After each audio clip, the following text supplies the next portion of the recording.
दोस्तों नमस्कार, मैं आपका साथी लक्ष्मीकांत पंडित तत्काल टाइम न्यूज़ में आपका स्वागत करता हूं। और दोस्तों आज विशेष बातचीत के लिए हमारे साथ मौजूद है इंदौर के वरिष्ठ पत्रकार और देवपुत्र पत्रिका के संपादक डॉक्टर विकास दवे जी। दवे जी, आपका स्वागत है। और सबसे पहला सवाल इसी बात से हम शुरू करते हैं कि वर्तमान समय में बाल साहित्य की स्थिति क्या है। लक्ष्मीकांत जी, मुझे बहुत अच्छा लग रहा है कि आज कोरोना के इस गृहबंदी के समय में आप जैसे मनीषी और विद्वान पत्रकार से मुझे वीडियो इंटरव्यू के माध्यम से मिलने का सुअवसर प्राप्त हो रहा है। और इस बात को सुन करके मुझे और अधिक आनंद आ रहा है कि इस संवेदनशील समय में आप जैसे मनीषी बाल साहित्य और बाल पत्रकारिता, बच्चों का मनोविज्ञान, बच्चों का साहित्य, ऐसे सामाजिक सरोकार के विषयों पर भी चिंतन मनन कर रहे हैं। निश्चित रूप से आपने जो प्रश्न पूछा है कि बाल साहित्य की इस समय स्थिति क्या है, आप चूंकि पत्रकारिता में एक लंबे समय से पत्रकारिता कर रहे हैं और इस क्षेत्र में है, इसलिए आपको ध्यान में आता होगा कि इस समय प्रिंट मीडिया जो है वह लगातार प्रसार संख्या के संकट से गुजर रहा है। और प्रसार संख्या का ये संकट किसी एक अखबार या किसी एक पत्रिका का है ऐसा नहीं, ये सार्वभौम संकट बनकर के उभरा है। ऐसी स्थिति में बाल पत्रकारिता भी निश्चित रूप से इस सबसे प्रभावित हो रही है। आप सबको जान करके आश्चर्य होगा कि एक जमाने में आपकी मेरी पीढ़ी के लोग जिन बाल पत्रिकाओं को पढ़ पढ़ करके बड़े हुए हैं, यानी मैं पराग का नाम बहुत सम्मान के साथ लेना चाहता हूँ, नंदन का नाम लेना चाहता हूँ, चंदा मामा का नाम लेना चाहता हूँ, देवपुत्र भी उसी श्रेणी की एक पत्रिका है। चूँकि मैं संपादक हूँ, अगर उसका नाम लूँगा तो शायद आपको लगेगा कि मैं अपनी प्रशंसा में कुछ कह रहा हूँ, लेकिन वो जो सारी पत्रिकाएं थी वो सब बड़ी पत्रिकाएं जो जीवन मूल्यों के साथ बाल पत्रकारिता कर रही थी। उनमें से अनेक पत्रिकाएं बंद हुई। पराग जैसी बड़ी पत्रिका का बंद हो जाना मुझे लगता है कि एक बड़ी विभीषिका इस राष्ट्र के लिए थी। शेष पत्रिकाओं की स्थिति भी अगर हम देखें, इंडियन न्यूज़पेपर सोसाइटी की जो सूची प्रतिवर्ष जारी होती है प्रसार संख्या की, उसको आप देखेंगे तो स्थिति इतनी चिंताजनक है। देवपुत्र तो ईश्वर की कृपा से इस समय 1 नंबर पर है और 1 लाख से ऊपर प्रसार संख्या उसकी लगभग मेरा ख्याल है 2 दशकों से अधिक समय से। तो हम लोग इस मामले में थोड़ा सा निश्चिंत हैं। लेकिन हमारे बाद दूसरे, तीसरे, चौथे क्रम की जो पत्रिका है, दूसरे क्रम की ही एक बड़ी पत्रिका देश की, उसका सर्कुलेशन केवल 38,000 है, फिर 28,000 है, फिर 15,000 है। यह जो गिरावट आई है, एक जमाने में ये सब पत्रिकाएं 2-2 लाख, 2.5 लाख प्रकाशन हुआ करती थी, आज इतनी दयनीय अवस्था में उनकी प्रसार संख्या होने का मूल कारण ये है कि बाल साहित्य को पढ़ने के प्रति बच्चों की रुचि थोड़ी कम हुई है। उसके पास अन्य कई विकल्प बन गए हैं। और अब हम सब लोग देखते हैं कि आज की नई पीढ़ी का बच्चा अब लिसनर और व्यूअर बनकर के रह गया है, रीडर नहीं बचा। ये पूरे विश्व की चिंता का विषय होना चाहिए। और बच्चा सुन रहा है, ऑडियो फाइल्स सुन रहा है, दादी नानी की गोद में लेट करके सिर पर हाथ फेरते हुए जो कहानियां हम लोग सुना करते थे वो अब बच्चा नहीं सुन रहा। अब बच्चा जब कहानियां सुनता है तो उसके कानों में ईयरफोन लगा होता है, हाथ में एक उसके रिमोट है और 350 चैनल है, एक माउस हाथ में है, इंटरनेट का एक विशाल संसार है। इस सब के बीच में बाल साहित्य को अत्यंत संघर्ष करना पड़ रहा है। और मुझे लगता है कि जैसे प्रिंट मीडिया सदैव यशस्वी है और चिरजीवी माना जाता है, मुझे लगता है कि बाल पत्रकारिता भी उसी का हिस्सा होने के कारण से बाल पत्रिकाएं भी चिरजीवी है। उस कागज के स्पर्श को, उस प्रिंटिंग इंक की गंध को मुझे लगता है कि हमारी ही तरह नई पीढ़ी के बच्चे भी अनुभव करेंगे। बाल पत्रकारिता का भविष्य तो उज्जवल है, इस मामले में मुझे कोई संशय नहीं। डॉक्टर साहब, इससे थोड़ा आगे बढ़ते हैं और अब मूल पत्रकारिता पे आते हैं। डॉक्टर साहब, वर्तमान परिप्रेक्ष्य में मूल पत्रकारिता जो कि पत्रिकाओं और समाचार माध्यम से शुरू हुई थी, आज इंटरनेट, सोशल मीडिया और टीवी चैनल तक आ गई है। क्या मूल परिवर्तन इसमें आप देख पा रहे हैं और कितनी उपयोगिता इसकी रह गई है? खासकर जब हम चैनल देखते हैं, सोशल मीडिया देखते हैं, तो मीडिया की जो क्रेडिबिलिटी है वो किस प्रकार रह गई है और इसकी क्रिएटिविटी जो यदि हम मानते गिर रही है तो इसके लिए हमें क्या उपाय करना पड़ेंगे? पत्रकारिता के संदर्भ में जो प्रश्न किया है, वास्तव में जीवन मूल्यों की पत्रकारिता को जीने वाले आप जैसे अनेक पत्रकार इस बात को अनुभव करते हैं कि इस समय पत्रकारिता जगत में जीवन मूल्यों का, आस्थाओं का संकट हम सब लोग लगातार देख रहे हैं। विशेष करके मुझे लगता है इंदौर की जब हम बात करते हैं तो यह राजेंद्र माथुर जी की, माचवे जी की कर्मभूमि रही है और माणिकचंद जी वाजपेयी की आभा का एक शतांश भी हम लोग आज अगर अनुभव करते हैं पत्रकारिता में यहाँ पर, तो निश्चित रूप से ये हमारे उन पूर्वजों की पुण्याई ही है। किंतु पत्रकारिता का स्वरूप जिस ढंग से तेजी से बदल रहा है, विशेष करके वेब पत्रकारिता का क्षेत्र इन दिनों, इलेक्ट्रॉनिक मीडिया का क्षेत्र इन दिनों जिस तेजी से आगे बढ़ रहा है, और आपने जो कहा ये सच है कि इसमें प्रामाणिकता का अभाव, विशेष करके वेब पत्रकारिता के समक्ष ये बड़ा प्रश्न इस समय खड़ा हुआ है। और मुझे लगता है कि यह गंभीर प्रश्न प्रिंट मीडिया के समक्ष नहीं रहा होगा, ऐसा बिल्कुल नहीं मानना चाहिए। इलेक्ट्रॉनिक मीडिया के समक्ष तो आज भी ये प्रश्न मुंह बाए खड़ा है, और इसलिए वेब पत्रकारिता भी इन दोनों माध्यमों की तरह ही, प्रिंट मीडिया और इलेक्ट्रॉनिक मीडिया की तरह ही, स्वयं को इस अग्नि परीक्षा में झोंक करके और पूरी शुचिता और मर्यादा के साथ इस प्रश्न का उत्तर देने में सक्षम सिद्ध होगी। और वेब पत्रकारिता की प्रामाणिकता क्रमशः धीरे धीरे बढ़ी है। हम सब लोग प्रयास करें। आप जैसे कुछ बंधु चूंकि इस वेब पत्रकारिता का हिस्सा है, इसलिए मुझे आशाएं तो जागती ही है कि वेब पत्रकारिता के क्षेत्र में भी निश्चित तौर पर कुछ अच्छे काम होंगे। तथ्यात्मक, प्रामाणिकता से सन्नद्ध सामग्रियां जन सामान्य को जब मिलना प्रारंभ होगी तो मुझे लगता है कि पत्रकारिता का यह संकट निश्चित रूप से समाप्त होगा। एक बात मैं और सामान्यतः पत्रकारिता के विद्यार्थियों के बीच जब व्याख्यान के लिए विश्वविद्यालयों में जाता हूँ या पत्रकारिता के महाविद्यालयों में जाता हूँ तो अक्सर कहता हूँ कि पत्रकारिता इस समय कुछ मुहावरों में उलझ गई है। हमारे यहाँ पर बड़े लंबे समय से कहा जाता है कि जर्नलिज्म जो है यह पहले जो है वह मिशन हुआ करता था और अब प्रोफेशन बन गया है। मुझे लगता है कि पत्रकारिता इतनी छोटी चीज नहीं है कि इसको इस तरह के शब्द जाल में उलझाया जाए। आप मुझे बताइए कि मिशन क्या सदैव पवित्र होता है क्या? मिशन तो एक डाकू भी घर से डकैती डालने के लिए निकलता है तो वो उसका मिशन होता है। चोर घर से जब निकलता है तो चोरी करना उसका मिशन होता है। एक हत्यारा जब घर से निकलता है तो हत्या करना उसका मिशन होता है। तो मिशन सदैव पवित्र होता है, इस बात को हम बिल्कुल ध्यान में न लाएं। और प्रोफेशन सदैव खराब होता है, इस बात को किसने बता दिया? हमारे यहाँ पर जिस जीवन मूल्य के आधार पर व्यापार किया जाता है और भारतीय व्यापार और बिजनेस की जो परंपरा है उसमें मुझे लगता है कि यदि पूरी ईमानदारी से हम जितना उपभोक्ता से प्राप्त कर रहे हैं नगद के रूप में, उसके बराबर मूल्य का या उससे कुछ और बेहतर अगर हम दे सकने का प्रयास करें तो मुझे लगता है कि ऐसे प्रोफेशनलिज्म वाली पत्रकारिता, जर्नलिज्म भी संभवतः हम सबके लिए आदर्श हो सकती है।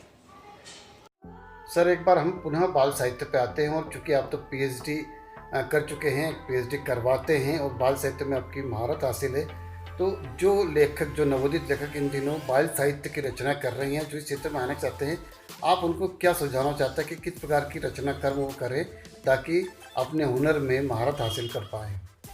आपने सच कहा कि इस समय नवोदित पीढ़ी जो है रचनाकारों की, उसमें बाल साहित्य लेखन को लेकर के बड़ी रुचि जागृत हुई है। और वैसे तो मैं अपने आप को केवल विद्यार्थी मानता हूँ, भले ही भारतीय बाल साहित्य शोध संस्थान का निदेशक होने के नाते मैं एक लंबे समय से शोध कार्यों में जुड़ा हुआ भी हूँ। 60 से अधिक शोधार्थियों को अब तक पीएचडी भी करवाई है। लेकिन मुझे ऐसा लगता है कि रचना कर्म में मैं अभी अपने आप को बालक ही समझता हूँ, और इसलिए कोई बड़ा मार्गदर्शन या प्रेरणा जैसा कुछ दे पाऊंगा ये तो नहीं लगता। लेकिन फिर भी इतने लंबे समय की समझ के अनुसार केवल इतने सुझाव अवश्य अपने मित्रों को देना चाहता हूँ कि पहली बात तो ये कि बाल साहित्य के रचना कर्म को हम बचकाना काम नहीं समझें। ये कोई ऐसा काम नहीं है जो हंसी खेल में हो जाएगा। 4 ध्वन्यात्मक शब्द हमने ले लिए और ध्वनि मूलक कुछ रचनाएं, छुक छुक छुक छुक रेल चली, छम छम छम छम बरसा पानी लिखा और हमको लगा कि बाल कविता हो गई। ऐसा नहीं। बाल साहित्य का रचना कर्म एक अत्यंत जिम्मेदारी का और इस समाज के प्रति अपने दायित्व निर्वाह का बड़ा काम है। और हम अपने समाज ऋण, राष्ट्र ऋण और ऋषि ऋण से उऋण होने के लिए इस बाल साहित्य का रचना कर्म करते हैं। तो बच्चों का साहित्य ऐसा हो जिससे इस देश का बच्चा सामान्य ज्ञान की प्राप्ति तो करे ही, मेरा उससे कोई विरोध नहीं, लेकिन इस देश की मिट्टी से जुड़े राष्ट्रीय चेतना उसके मन में जागृत हो, ऐसा साहित्य हम रच सकते हैं क्या? इस भारतीय संस्कृति से हमारे बच्चे लगातार दूर होते जा रहे हैं, जीवन मूल्यों से दूर हो रहे हैं, माता पिता का सम्मान करना बच्चों ने कम किया है, उनके मन में संवेदनशीलता की कमी आई है। मुझे लगता है कि इस प्रकार के जीवन मूल्यों का, गुणों का विकास करने वाला बाल साहित्य अगर आप रच सकें तो निश्चित रूप से आपका बाल साहित्य यशस्वी भी होगा, समाज के लिए भी उपयोगी होगा। और विशेष करके एक निवेदन जरूर करना चाहता हूं कि बाल साहित्य की जो मूलभूत गुणधर्म और विशेषताएं होती है उनका ध्यान रखते हुए बाल साहित्य की रचना करें। जैसे कविताएं हैं तो कविताओं में सामान्यतः गीति रचना, गीत की रचना यदि आप करते हैं उसमें एक लय होती है, एक ताल होती है। इस लयबद्धता के कारण से बच्चा उसको मुखाग्र स्मरण कर लेता है, याद करके गीतों के रूप में बोलता है।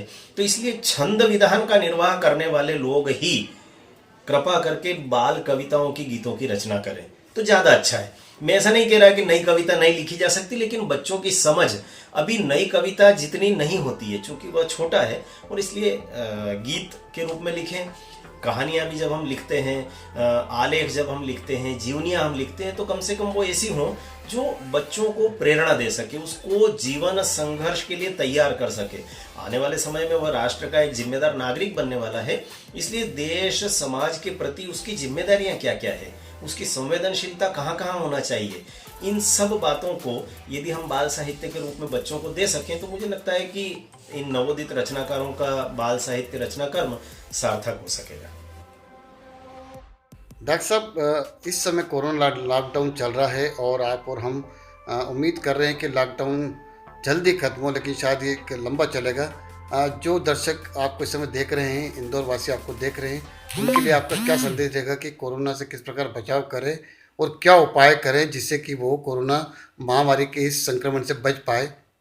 पंडित जी, कोरोना का यह संकट जो है, जिसे मैं अपने कई आलेखों में और कई बार चर्चाओं में, अभी इस समय घर बैठे बैठे बहुत सारे साक्षात्कार अभी चल रहे हैं, परिचर्चाएं भी हो रही है वीडियो कॉलिंग के माध्यम से, उनमें सब में मैं बार बार इस बात का उल्लेख कर रहा हूँ। जिस प्रकार से इतिहास, समाज शास्त्र, राजनीति शास्त्र हो या साहित्य हो, उनमें कई प्रकार के कालों का निर्धारण किया जाता है। गुप्त काल, मौर्य काल इतिहास में कहलाता है, तो अगर हम इधर साहित्य में आते हैं तो वीर गाथा काल, भक्ति काल, आधुनिक काल। और ऐसा ही काल गणना में जैसे कहा जाता है कि ईसा पूर्व, ईसा पश्चात, ठीक उसी प्रकार से मुझे लगता है कि आने वाली पीढ़ियां कोरोना पूर्व काल और कोरोना पश्चात काल, इस दो प्रकार के कालों में विभाजन करके और इस समाज का और संपूर्ण परिवेश का आकलन करेगी। वास्तव में इस समय हम सब लोग घरों में कैद है, और विशेष करके भारतीय समाज इतना अधिक सामाजिक है कि उसके लिए अपनों से दूर रहना, अपनत्व को अपने पास सहेज करके, मन महसूस करके रखे रहना, लोगों को प्यार नहीं बांट पाना, यह सब एक बहुत बड़ी सजा के रूप में हम सबको लग रहा है। किंतु फिर भी मुझे लगता है कि कोरोना से बचाव का एकमात्र उपाय, हमारे वरेण्य प्रधानमंत्री जी बार बार आग्रह कर रहे हैं कि घरों में रहें और सुरक्षित रहें। मुझे लगता है कि हम सबको घरों में रह करके सुरक्षित रहना चाहिए, संविधान के नियमों का पालन करें। हमारे प्रशासनिक अधिकारी जो जो अपेक्षाएं इस समाज से कर रहे हैं, वो सारी अपेक्षाएं तो पूरी करें ही, लेकिन इस खाली समय का उपयोग हम सब लोग इस चिंतन पर भी करें कि कोरोना पश्चात के काल में भारतीय समाज में कौन से बड़े परिवर्तन हम सबको लाना होंगे। हम सबका बड़ा अभ्यास है, तुरंत मिल लेते हैं, जाकर के गले मिलते हैं, लोगों से हाथ मिलाते हैं। जब तक यह स्पर्श चिकित्सा हमारे संबंधों को नहीं मिलती है, हमारे संबंध हरे भरे नहीं हो पाते। लेकिन अब बहुत कष्ट और दुख के साथ हमको इस बात को स्वीकारना पड़ेगा कि अब हमें मास्क पहन करके निकलना होगा, ग्लव्स पहन करके निकलना होगा, जेब में 25,000 का मोबाइल हो न हो, जेब में एक छोटी सी सैनिटाइजर की शीशी लेकर के साथ में निकलना होगा, लोगों से दूर से नमस्कार करना होगा। हमारी भारतीय परंपरा भी है, हम लोग कोई शेक हैंड और हाथ मिलाने वाले लोग नहीं है, लेकिन फिर भी इन दूरियों को, लेकिन इस बात का बहुत अच्छे से चिंतन करें कि ये दूरियां केवल फिजिकल डिस्टेंस यानी भौतिक दूरी बन करके रहे, हमारी आत्मीयता में दूरियां बिल्कुल ना आने पाए।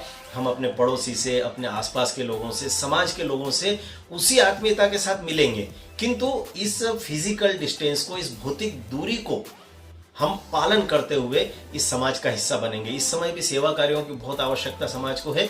जिस कोने में, समाज के जिस कोने में हमको लगता है कि कोई व्यक्ति भूखा है, किसी को भोजन की आवश्यकता है, किराने की सामग्री की आवश्यकता है, कुछ वयोवृद्ध लोग अपने घरों में अकेले हैं, उनको दवाइयों की आवश्यकता है, इसी सारी आवश्यकताओं की पूर्ति करने का काम हम में से प्रत्येक व्यक्ति को इस भाव से करना है कि चलो जलाएं दीप वहां जहां अभी भी अंधेरा है।